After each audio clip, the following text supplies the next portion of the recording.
Hey,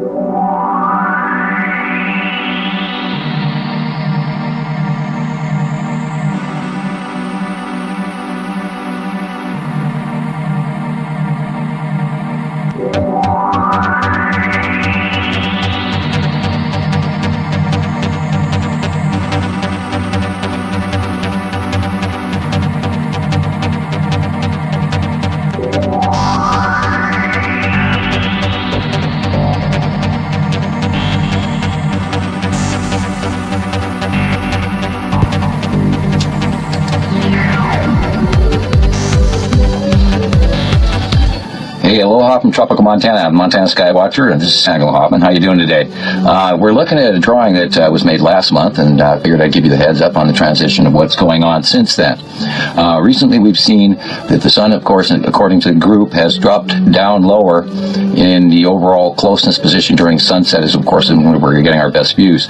Isatum has become higher up. Atu and Yuri have come this direction and closer to us, and has moved off into a position somewhat similar to this. Now, of course, they give a little margin for the size of the planets versus, because Yuri is actually much bigger than this at this point in time. But what's been seen, depending on the location that you're in, Atu is coming across during the day like this, and has pretty much stabilized in a lot of the pictures in this placement, which is why I draw it there.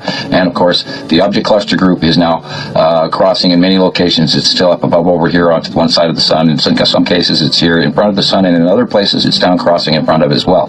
Now, we've had some new changes due to proximity and angle changes and paths of the planets that we've not seen before. They're coming at us view-wise on the right-hand side, whereas before everything was on the left-hand side. So what I figured I would do is I'll give a quick fast position of some of the new changes, and then, of course, Jamie and I are going to be doing another video here real soon on some of the comparatives through the actual sky footage, like what's in the sky and understanding the skies, etc. And so, of course, you're going to hear some more future on that. So moving along, the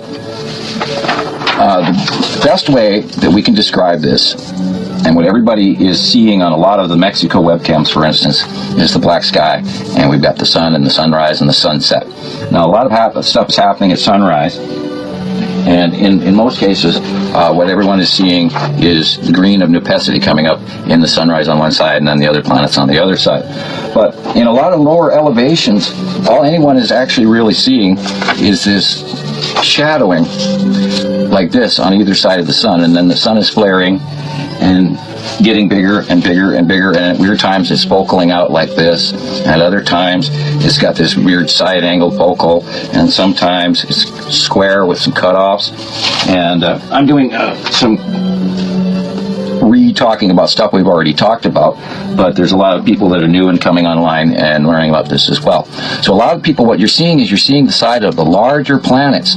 There's going to be a color change, a color hue when a planet crosses into the sun, just like you can see on my video. There's kind of a color change right here. When the sun shines through the atmosphere of these planets, you're going to see it go from white to yellow to red, orange, brown, blue, green, and it's a refraction of a halo spectrum, because the sun is actually shining through the atmospheres of these planets, because their atmosphere band is outside the actual face of these planets. Now, what everybody's seeing on most of the webcams is basically this.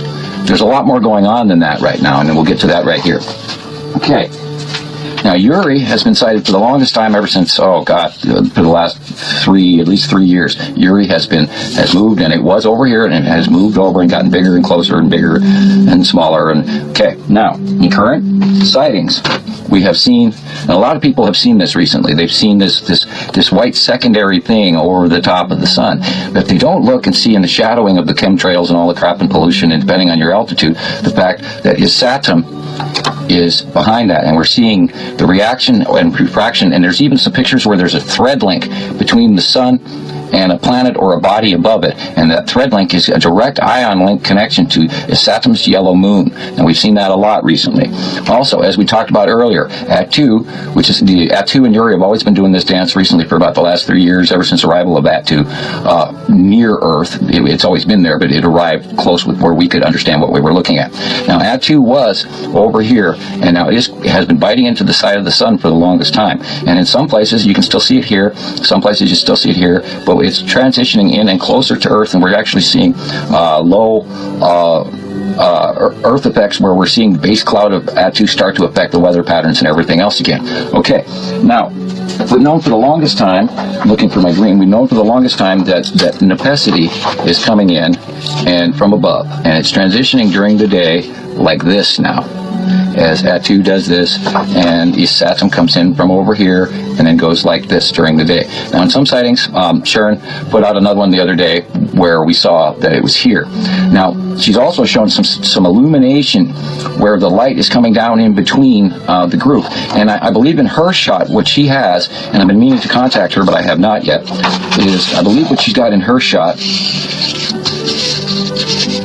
is the sun actually shining behind and between Uri. Now, Saru's up here behind the whole mass because it's still moving up and to the right, and the sunlight is coming out at this angle here, and in some cases we've got some pictures from Canada where there's this huge purple focal, and that's because it's an illumination of the entire planet from behind at just that capture angle where everything just flared out, and all of a sudden you can see the full circle.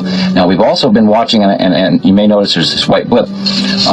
Another way you can tell that Atu is coming in the group, and remember, Atu and Uri put off this really cool triangular base cloud pattern, and Nepacity has a big oval and with a little snorkel at the bottom of the pattern. But anyway, I believe Atu's moon is putting off this vertical cloud that goes up, straight up in some places, and in other places they're seeing it like this, and in other places they're literally seeing the vertical cloud go like this, where it's dragging toward and over the head of them as the transition of Atu and Uri occur during the day. Now, we can see it on different horizons. This is literally, from what I understand, probably over the East Coast, and this is probably over the West Coast at sunrise-ish and stuff like this, and then they transition as we turn through the day. And I could have that backwards, but that's pretty much the best way to describe it.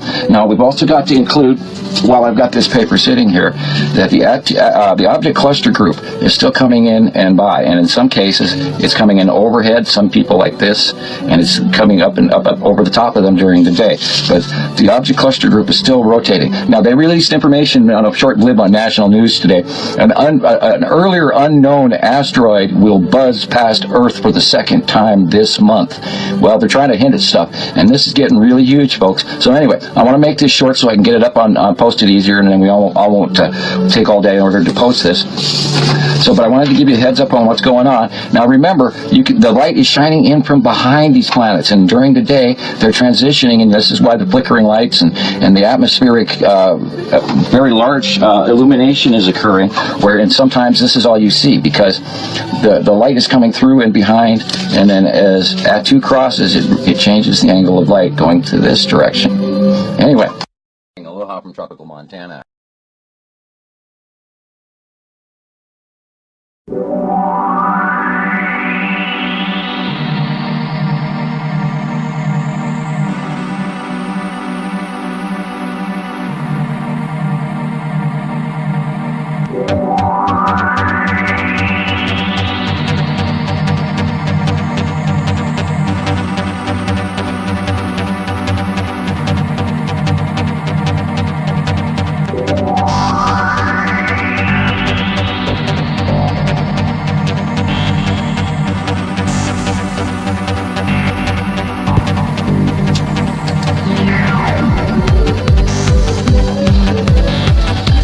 Hey, aloha from tropical Montana. I'm Montana Sky Watcher, and this is Hofman. How you doing today? We're looking at a drawing that was made last month, and